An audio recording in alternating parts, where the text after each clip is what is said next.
Sementara itu kebakaran hebat terjadi di Jalan Raya Kedampang, Kerobokan Klot, Kecamatan Kuta Utara, Badung pada Rabu 10 April malam. Satu tempat usaha furnitur, satu usaha interior, dan usaha pengelasan serta satu unit mobil ludes dilalap si jago merah.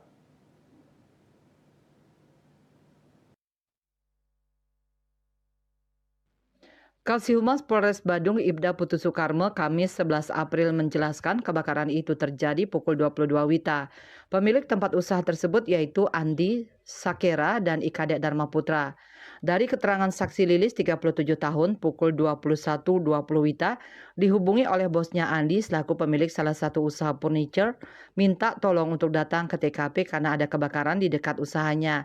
Selanjutnya Lilis langsung ke TKP dan melihat kebakaran. Tidak berselang lama, api merembet ke usaha pengelasan yang berada di sebelah utara.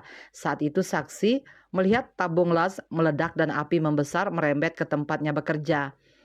Saksi berteriak meminta tolong dan mencoba memadamkan api.